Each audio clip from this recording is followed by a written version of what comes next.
कैसे हैं भाई आप सब? और गुड, आप कैसे हो? हम भी खूबसूरत हैं। हमेशा रहेंगी मैम। क्या बात है, थैंक यू भाई, थैंक यू। चलो गाइस, रेडी? हम तो तैयार। Ready guys? सो बहुत बहुत स्वागत है हिमा जी आपका। और उम्मीदें तो बहुत ज़्यादा थी आपकी, लेकिन उम्मीद से बहुत जल्दी घर से बाहर आ गई हैं आप। तो अपने एविक्शन पर क्या कहना चाहेंगी? देखिए, कहते हैं कि जो अगर मन जैसा हो जाए तो अच्छा है, और अगर नहीं हो तो और भी अच्छा है। तो ऐसा भी हो सकता है कि मैं ये जो इतना जल्दी आ गई हूँ, उसके पीछे भी कुछ और बहुत अच्छा हो जाए। अब जैसे ये आप बोलें कि हेमा जी, ये तो हम एक्सपेक्ट नहीं कर रहे थे कि आप बाहर आ जाएं, लेकिन और भी कुछ ऐसा हो जाए जो भी आप बोले कि हेमा जी ये भी एक्सपेक्ट नहीं किया, तो कि इतना बड़ा कुछ हो जाए। सो वी नेवर नो, ये लाइफ है। मैं बोलती हूँ कि मैं चाहती थी बिग बॉस में जाना, लेकिन मैं बिग बॉस 18 की कंटेस्टेंट बनी हूँ। मेरे लिए ये भी बहुत बड़ी बात है, क्योंकि बिना किसी सपोर्ट के एक नॉर्मल लाइफ जीने वाली लड़की हेमा, जिसके ना आगे है ना कोई पीछे है, मतलब बच्चे हैं, बट फाइनेंशियली बहुत ज़्यादा अच्छा नहीं है सेटअप। नॉर्मली सुबह शाम वही नॉर्मल रोटी खाने वाली लड़की अचानक से बिग बॉस के कंटेस्टेंट बन जाती है, कंट्रोवर्सी होने के बावजूद। 1 साल के अंदर वो अपने ऊपर इतना मेहनत करती है, ज़मीन से जुड़ के मेहनत करती है। कोई फिल्म भी उसने नहीं किया, कोई टीवी सीरियल भी उसने नहीं किया। बस ज़मीन पे जाके जो लोग ज़मीन पे बैठे उनके साथ बैठ के बातें की और जनता बनी, और देखिए मैं बिग बॉस में पहुंच गई। तो ये भी तो एक अचीवमेंट है ना, कि जो मैंने मेहनत की वो रंग लेकर आई। जिनके साथ में थी, जिनके साथ में पार्टिसिपेट करी थी, और बाकी जो कंटेस्टेंट थे वो सब टीवी आर्टिस्ट थे, तो मैं थी, रजत थे। तो हमारे जैसे जो लोग हैं वो हम जो पहुंचते हैं अपनी लाइफ की कहानी के साथ पहुंचते हैं, ना कि हम इस टीवी सीरियल का फेस है या हम इस फिल्म का फेस है। तो मुझे ऐसा लगता है कि मैं अगर आज बिग बॉस में पहुंची हूँ तो ओनली बिकॉज ऑफ मेरी लाइफ की कहानी के ऊपर, कि इसकी लाइफ की कहानी इतनी इंटरेस्टिंग है। तो मैं भैया खुश हूँ, आई एम हैप्पी कि मैं वहाँ गई। 12 दिन, एक दिन जाते हैं बिग बॉस के घर में, वो भी झंडा गाड़ते हैं, लिख देते हैं कि भैया एक दिन में रह के आए। मैं 12 दिन रह के आई हूँ, एक एक चीज़ें देखी हैं, साफ भी करके आई हैं टॉयलेट, ऐसी बात नहीं है। हेमा जी, आपने जब कंट्रोवर्सी आपकी क्रिएट हुई थी, तभी आपने कहा था हाँ मनीषा रानी जैसे लोग जा रहे हैं, मुझे कोई दिलचस्पी नहीं है बिग बॉस में जाने की।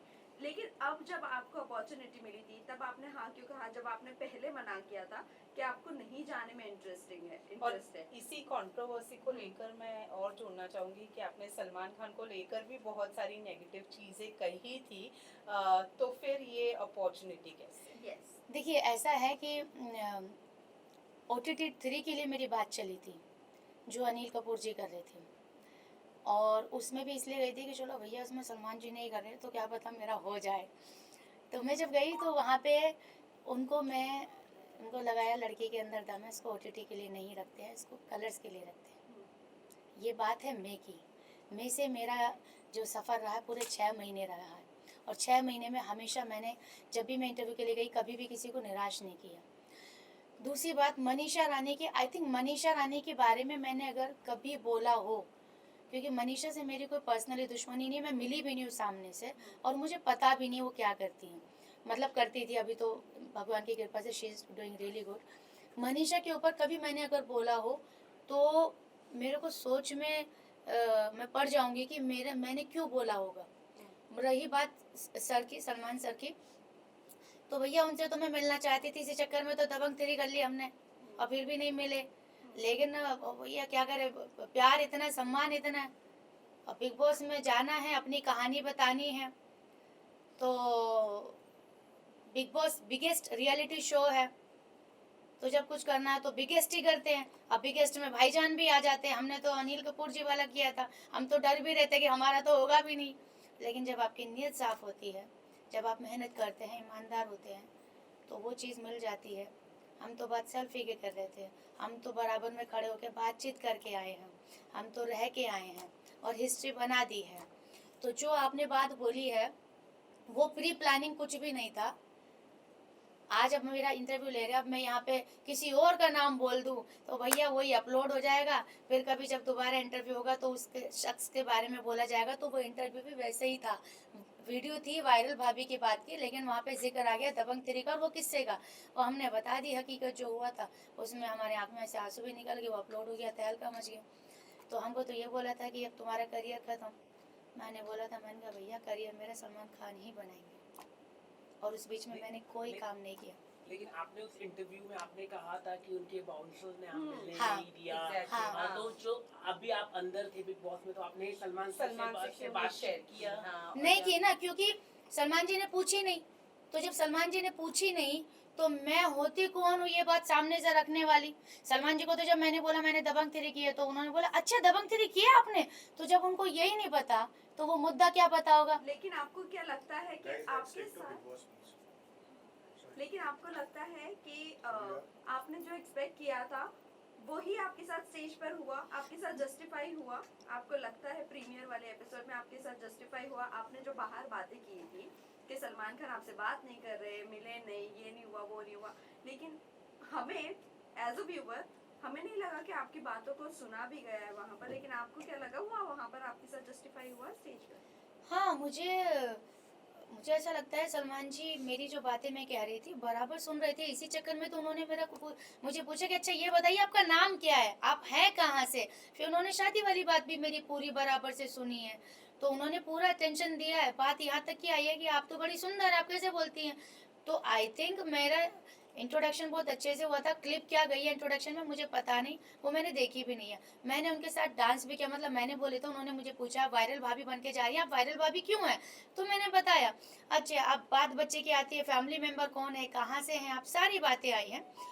अच्छा खासा मेरा इवन मेरी सिंगल एंट्री हुई है, जबकि 2-2 लोगों की हुई थी, बट आई एम ब्लेस्ड कि मेरे अकेले की हुई है। मैंने क्या वायरल भाभी बन के क्या क्या करेंगे, अंदर खाना बनाएंगे तो कैसे करके दिखाइए, मैंने करके दिखाया। झाड़ू लगाएंगे तो कैसे करेंगे, करके दिखाइए। अच्छा जिम करेंगे साड़ी पहन के तो करके दिखाइए। I did everything and he was very happy, और बहुत लंबा कॉन्वर्सेशन हुआ। और इवन यहाँ तक भी हुआ कि मैंने बोला कि हाँ कि मैंने सुना आप लक्ष्मी हैं, आपके पैर लक्ष्मी है।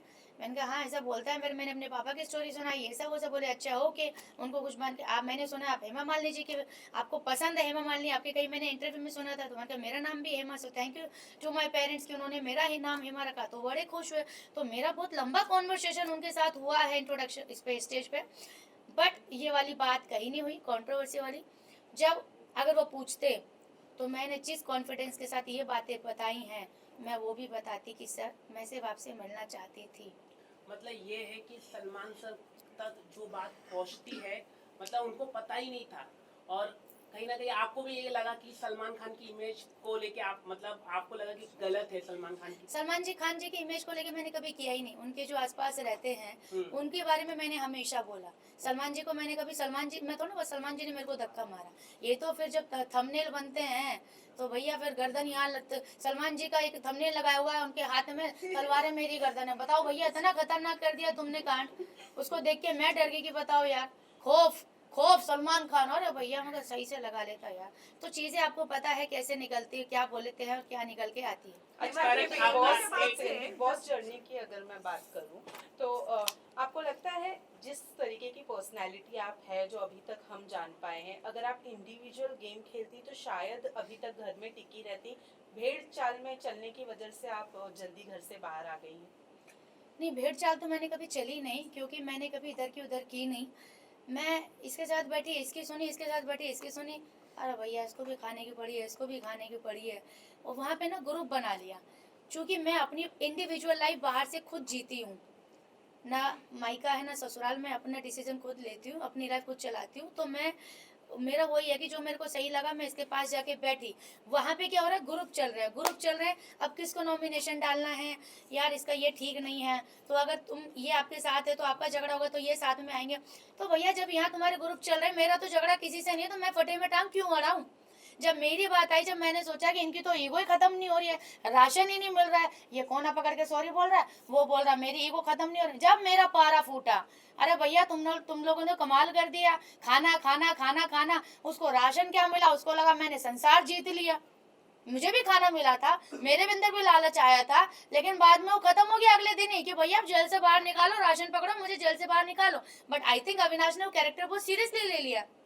मैं बाहर लोगों को खाना बांटती हूँ, और जब मैंने एक ही दिन, जब मुझे लगा मेरे अंदर पावर आ गई है, अब मैंने एक दिन खाना कंट्रोल किया, तो मैंने देखा यार भूखे मर रहे हैं वो तो आपस में, अरे यार आज खाना कम मिला। मैंने कहा भैया मैं खाना कम नहीं दे सकती, ये खाना लो, बिग बॉस ने खाना खिलाने के लिए ही भेजा है।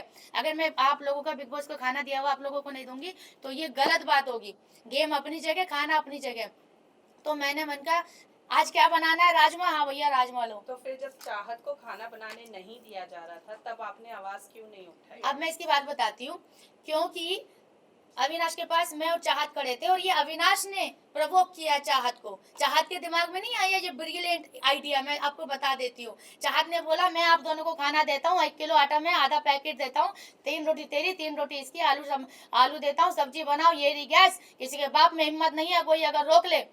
तो मैंने भैया अभी तो मेरा चल रहा, बाद में सोचूंगी, लेकिन चाहत ने ले ली वो बात सीरियसली।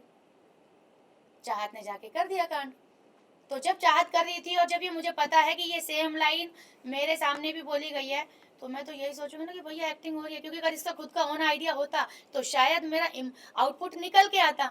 लेकिन आपको ये कितना वैलिड लगता है कि किसी के लिए भी खाना नहीं बनाना चाहिए? बिग बॉस ने अभी तक के चूल्हा किसी का और बंद जिस नहीं तरीके किया, से आप लोगों ने और सिर्फ चाहत को राशन की वजह से पकड़ा सब था। लोग चूल्हा बंद करवा रहे हैं, सबका खाना बंद करवा रहे हैं, बट सामने वाला लोगों को दे रहा है खाना, एक ही लोगों को, भले ही उसके फेवरेटिज्म को दे रहा है वो, लेकिन वो दे रहा है। लेकिन वो कौन होते हैं बोलने वाले कि चूल्हा नहीं और जलेगा किसी लड़की के होके लिए? लड़की के साथ जो बिहेव किया गया है वहाँ हाँ। लगता है कि और चुम जस्टिफाइड जो था। बोलती है कि वो अनसेफ फील करती है अविनाश के साथ, लेकिन जो चुम ने एग्रेशन उसके साथ दिखाया चाहत के साथ, आपको कहाँ तक कि वो सही लगा कि वो चुम सही थी अपनी जगह पर? यहाँ पे जो है ना टाइम कोड पे पावर मिली थी कि वो जो बोलेंगे we have to follow that rule, ठीक है। तो उसमें हम 17 लोगों ने, जितने भी लोग थे 16 लोगों ने साथ में ये डिसीजन लिया था कि ठीक है खाना जब बनेगा, जब सीधा 18 लोगों का बनेगा, उससे पहले नहीं बनेगा। लेकिन ये टाइम गॉड का डिसीजन नहीं था, टाइम गॉड को लोगों ने मैनिपुलेट किया था।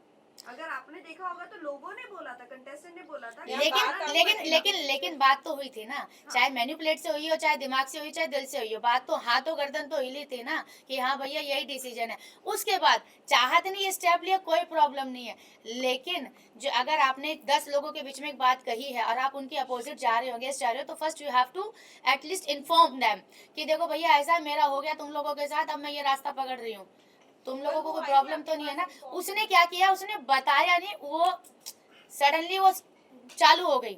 अब मुझे पता था कि ये जो कर रही है ये सेम लाइन अविनाश ने बोली है, तो ये अविनाश से इंस्पायर्ड हुई है। अभी क्या हुआ, अभी तक तो पहले अविनाश दुश्मन था इसका, क्योंकि चाहत पांडे ने ये किया वो किया, लेकिन जब से अविनाश अंदर गया भैया इनकी दोस्ती ज्यादा ही गहरी हो गई, मुझे समझ नहीं आया। तो ये भी क्या मसला है समझ नहीं आया मुझे, चलो वो भी ठीक है। तो तुम जो ये आइडिया कर रहे हो ये तुम्हारा खुद का क्रिएट किया होता तो मैं थी जो सिर्फ मुझे पता है कि ये मुझे भी बोली गई थी, लेकिन मैंने नहीं किया क्योंकि मैं को इतनी नहीं थी। और मैं सबसे ज़्यादा तो उसी ने सुबह खाना खाया था, खिचड़ी भी खाई थी, वो शिल्पा जी भी खिचड़ी खा ली थी, एप्पल भी खा लिया था, चलो फिर भी भूख लग गई, कुछ लोगों को लग जाता है, वो टेंशन नहीं है। लेकिन वो बोल देती देखिए ऐसा है सर, जो भी अपना आरफिन जी, अब मैं ये अपना रविनाश से खाना ले रही हूँ, मैं बना रही हूँ, आई होप इसमें से किसी को प्रॉब्लम नहीं होनी चाहिए, क्योंकि ये बिग बॉस का घर है, इंडिविजुअल राइट है गैस खाना बनाने का, चूल्हा ऑन करने का। तो जो बातें चिल्ला चिल्ला के बोली गई और जो वो आ कर रही थी, मैं आपको बता देती हूँ उसमें चोट चाहत को नहीं लगी थी, चुम को लगी थी, ठीक है। तो वो तो थोड़ा आवाज़ ज़्यादा हो रहा था। अब पता नहीं भैया वो ड्रामा था कि सच था, लेकिन मैं बस उसको ये देख रही थी कि भैया ये लाइन मुझे अभी तो साथ में दोनों खड़े थे, इसने मान ली, मैंने मानी नहीं, ये फ़र्क है बस। अगर मैं ये मान लेती तो ये मेरा मुंह देख रही होती और ये मेरे हाथ में होते। आपकी अच्छाई आपको लेकर डूबी? कहाँ डूबी बताइए, क्या डूबा मेरा? आप जेल में रहे 1 हफ्ते, तो जेल में रही तो मेरा इमोशनल आया ना बाहर। लेकिन जेल में जेल आपको में लोगों ने रहकर आप सबसे ज्यादा- ज्यादा पसंद किया, हाँ, बाहर आने के बाद आप चुप हो गई, क्यों? अब मैं आपको बताती हूँ कि जितने लोग उतनी अलग अलग बातें। अभी इन्होंने बोला आपकी अच्छाई आपको जेल में ले डूबी, अभी इधर से बोली आपने मतलब- अरे प्यार से बात कर रही हूँ, ये तो मैं जो है ना आपकी बात का जवाब दे रही हूँ, मुस्कुराते ऐसी कोई बात नहीं टेंशन वाली। अब इधर से आ रहा है कि जब आप जेल में थी तो ज्यादा बढ़िया था, अच्छा तो जेल में रह लेती, ये बात आ रही है मेरे अंदर। तो ये जो है ना, जब ये वाले वीक में तो मैंने अपनी बलि वापस से चढ़ाने के लिए तैयार भी हो गई थी, जब राशन की बात थी अविनाश के चक्कर में, मैंने कहा गॉड टाइम को बोला, टाइम गॉड को, मैंने कहा मैं चली जाती हूँ पर मेरे को लिखित में दे दो कि मेरे को इस बार जल्दी निकाल लेना गारंटी के साथ। बग्गा को मैंने शामिल कर लिया, मैंने कहा बग्गा हम चले जाते हैं। बग्गा बोला नहीं यार फिर तू रोती है जेल में, फिर मुझे बुरा लगता है। मैंने कहा भैया अगर अविनाश चला गया ना तो माँ कसम राशन के चक्कर में हमें राशन ही नहीं मिलेगा। और वही बात हुई जो मैंने सारा को बोला, मैंने कहा अविनाश नहीं जाना चाहिए, देखना एक एक आटे के दिक्कत हो जाएगी। तो ये बात हुई थी। विवेन भाई ने भी मेरे को पूछा जी जी आप जेल में जाना चाहती हूँ, मैंने कहा भैया जाना तो चाहती हूँ पर बिग बॉस से इस बार पहले आदेश करा लेना, बहुत लंबा टाइम लेते हैं भाई वो। लेकिन ये जो आप बोल रहे हो बाहर आने के बाद में 2 दिन मैंने थोड़ा सा लोगों को समझने की कोशिश की, क्योंकि जेल में थी तो वो लोग मेरे पास आते थे, मैं बाहर नहीं आती थी। तो 2 दिन मैंने थोड़ा समझा, पूरा घर समझा। और वो जो मैं यहाँ पे जो ब्रेक डाउन हो गया था मेरा जेल के अंदर, लास्ट जिस दिन मैं निकली मैं उस दिन बहुत लिटरली हो गई थी। तो उससे भी थोड़ा सा मैं बाहर आई कि यार मैं पर्सनल बाहर से मैं ऐसी आई थी जूझते हुए, यहाँ पे भी मेरे साथ हो गया, ये क्या समझ नहीं आया। 2 दिन मैंने लिए लेकिन उसके बाद आई बिकेम नॉर्मल। लेकिन शायद मुझे ऐसा है कि कुछ चीज़ें शायद नहीं दिखाई गई हैं, मुझे ऐसा मन में है। आपको लगता है आपकी जगह आपको कौन लगता है कि आपकी जगह निकलना चाहिए था? अरे आने के बाद आप किसे सपोर्ट करेंगे? मैं सपोर्ट मैं अपने आप को ही करूँगी। कंटेस्टेंट्स में से ओके जो देखिए जो किसे बोल निकलना चाहिए था? देखिए सीधी सी बात है, इस सब का जवाब जो है ना आप दोनों के आप सबके पास है कि भैया हेमा जी तो फिर भी कुछ कर रही थी, जो नहीं कर रहे थे वो घर के अंदर क्यों हैं, और हेमा जी इतना सब कुछ कर रही थी तो हेमा जी घर के बाहर क्यों है। तो मुस्कान और बग्गा जी सीधा सीधा घर वालों का फैसला था कि अगर कोई घर से जाएगा तो या तो मुस्कान जाएगी या बग्गा जी जाएंगे। हेमा तो जाना डिजर्व ही नहीं करती हैं, क्योंकि सबके साथ मेरा जो बॉन्डिंग था, कोई मुझे ना नॉमिनेट करता था ना कोई मुझे टारगेट करता था। और वो इसलिए नहीं कि मैं गुड बुक्स में थी, वो इसलिए क्योंकि मैं इक्वल थी। मैंने कोई पार्शलिटी नहीं की, मैंने किसी के पास जाके वो ऐसे ऐसे कर रहा है वो ऐसे ऐसे कर रहा नहीं, मैं यहाँ बैठी तो इसकी, यहाँ बैठी तो इसकी, because I was so real. One last question. सारा ने कहा कि सलमान को टारगेट कर रहे हैं, जो वीकेंड के बारे में जब सब सर समझा रहे थे लगातार कि कोच कोई Mind coach. अच्छी सोच रखनी चाहिए, उनको समझना चाहिए। आप वो कैसे देख रहे हो? वो समझ ही नहीं पा रहे थे, एट द एंड में वो समझ पाए, लेकिन सारा बोल रहे थे टारगेट कर रहे नहीं, सलमान actually सर सलमान- को बार बार टारगेट जैसा उन्होंने- सलमान सर का सिर्फ ये था कि भैया मुझे सीधा सीधा बताओ कि आपका काम कैसा है, आपका ये जो प्रोसेस है ये कैसे समझ, पब्लिक जो आम जनता बैठी है जिनके पास कम दिमाग है, इंक्लूडिंग मी ऑल्सो, ठीक है, तो उनको कैसे समझ में आए कि आरफिन का ये काम है, ये प्रोफेशन है। सीधे सीधे 4 लाइनों में समझाओ, लेकिन वो समझाना इतना ज्यादा हो गया कि भैया जो थोड़ा बहुत समझते थे हम वो भी भूल गए। सबसे ज्यादा मैनिपुलेटिव लगते हैं आपको अरफिन और रजत? हाँ सही बात है, क्योंकि जैसे उनको दिखता है ना कमजोर लग रहा है, रो रहा है, अरे तू रो नहीं सकता, तू वीक नहीं है, तू बहुत स्ट्रॉन्ग है, तो ये बिल्कुल no no no you can't do this, you can't do this. हमें लगता है भैया कितना अच्छा आदमी, मेरे को भी लगा है ऐसे मेरा बहुत सपोर्ट किया उन्होंने। और रजत का क्या है, और रजत का भैया चौड़े में आ जाओ, तसल्ली कर लो, पाड़ लो, उखाड़ लो, उसका वही खत्म नहीं होता भैया। One last आप question, टेलीविजन last- शो करना Last पसंद question करेंगे? है टेलीविजन शो करना पसंद करेंगे आप आने वाले दिनों में, अगर आपको मौका मिलता है कलर्स के द्वारा कुछ शोज आपको ऑफर किए जाते हैं? मतलब आप बात भी ऐसी पूछ रहे हो कि मतलब जिसका कोई हाँ बोलने के अलावा सवाल ही नहीं है, कोई दूसरा आंसर ही नहीं है, और इतने कुछ नहीं बोल रहे भैया, आप ही बोलो, लंबी छोटी लिस्ट आपके पास ही है। हमारा कसम बिग बॉस हाउस में आप जाना बताएं। वापस पसंद करेंगी? लगता है बिग बॉस में जाने मिलेगा आपको अगर आपको वापस? मौका मिला वाइल्ड कार्ड कंटेस्टेंट बन के जाएंगे आप? देखो ऐसा है कि मेरी जनता है बहुत नाराज, और कोई भी ये एक्सेप्ट नहीं कर रहा है कि हेमा बाहर आना डिजर्व करती है, वो भी फर्स्ट कंटेस्टेंट। और भैया सीधी सी बात है, जो घर में बैठे हैं वो, जब तुम वैसे भी कुछ ना करते तो बाहर ही आ जाओ ना, जब करना ही नहीं है कुछ, तो जो थोड़ा बहुत कुछ करने के लिए गई थी भाई, नाचना गाना, और अब तो हमने एक्शन भी कर दिया, और ऐसा एक्शन किया कि हमारी तो ओरिजिनल आवाज़ ही चलेगी। तो ये किया रियल एक्शन इसको बोलते हैं कि जिसमें कुछ डैमेज तो हुआ, बाकी तो सब ऊपर ऊपर से कर रहे थे। तो जो आपने बोला ना, अगर ये होता है तो ये जनता अगर करेगी कि नहीं यार, बिग बॉस अगर मुझे वापस से गोल्डन अपॉर्चुनिटी देते हैं कि हेमा बिग बॉस चाहते हैं कि तुम वापस आ जाओ, जेल में नहीं, बिग बॉस जेल में नहीं, थोड़ा सा खुले मैदान में, क्योंकि मुझे अपने बारे में बताने का मौका नहीं मिला, बहुत जल्दी में आ गई और मैं बहुत सारी उम्मीदें लेकर गई थी। तो अगर बिग बॉस चाहेंगे तो डेफिनेटली हम बढ़िया साड़ी लेके जाएंगे फिर से। One last question. कल रजत और विवियन को कंट्रोलिंग के लिए बताया गया था, बुलाया गया था। सबने लीडरशिप के लिए चूज किया रजत को। सब चाहते हैं कि घर का कंट्रोल होना चाहिए रजत के हाथ में। डू यू थिंक रजत इतने डिजर्विंग है विवियन के अकॉर्डिंग? ऑल्सो यहाँ पर रजत जब उनसे पूछा गया था कि जिस तरह अविनाश ने लोगों को सिर्फ बोला था कि क्लैरिफाई करने के लिए और सॉरी भी नहीं बोलने बोला था और खाने के लिए बस बंद किया था, तो लोगों का इतना था और रजत ने यही कहा था कि मैं खाना बिल्कुल भी नहीं देता। तो आपको लगता है वो हानिकारक नहीं है घर वालों के लिए और वो डिजर्विंग है कंट्रोल करने के लिए? और जबकि वोट भी उन्हीं को मिले हैं, मतलब वही Yes, जीते हैं। हाँ। देखिए ऐसा है कि हर हफ्ते ना सबका हिसाब होगा और बराबर से होगा। ये कुर्सी आज है, अगले हफ्ते तुम्हारी नहीं होगी भैया, तो इस कुर्सी को आज ही आज संभाल ले, या तो इसको सर पे रख ले, या तो इसको बैठ ले, या इसको इस्तेमाल कर ले, ये तेरे हाथ में है। ठीक है, ये रजत के हाथ में भी आई है। जिन लोगों ने अब रजत को वोट दिया है, उम्मीद जो सोच के दिया है वो कितना खरा उतरेगा। मैं तो बाहर बैठी हूँ, जो अंदर बैठे हैं, उनको साफ दूध का दूध पानी हो जाएगा। अगले हफ्ते उनकी आँख खुल जाएंगी और उनको समझ में आ जाएगा कि भैया अब अगली बार रजत को देना भी है या विवियन को देना है, या दोनों में से किसी को नहीं देना है, कोई तीसरा उम्मीदवार खड़ा करना है। ठीक है, तो हर हफ्ते वहाँ इंसान बदल रहे हैं। लेकिन आपके अकॉर्डिंग रजत डिजर्विंग नहीं है कंट्रोल करने के लिए, आप ये बोलना चाह रहे हैं? वो थोड़ा सा ओवर कर देता है। विवियन जो है ना थोड़े से कम बोलते हैं, लेकिन आई थिंक दुनिया की समझ थोड़ा सा है Sorted उन्हें। mind है। हाँ, मुझे ऐसा लगता है, क्योंकि ये भी ज़रूरी है, क्योंकि कभी कभी बहुत जल्दी बोल देना भी ना, वो बोलने के लिए अच्छा होता है पर डिसीजन के लिए आई थिंक वो नहीं होता है ठीक। Thank you so Thank much. you so much. Thank you everyone, thank you everyone. Thank you. Visual खड़े हो जाते अरे बैठा ही हो। ये लो PNT पीछे पास करो, जल्दी पास सर करो। हाँ, हट रही हो। ये टेबल में मौत के उधर लेना। आप फोटो अच्छा लेना मेरा, क्योंकि आपने सवाल बहुत पूछे हैं मुझसे। यहाँ पे सामने रखना उसको। थोड़ा उधर right side Look here. Look centre look Look here. Let me say.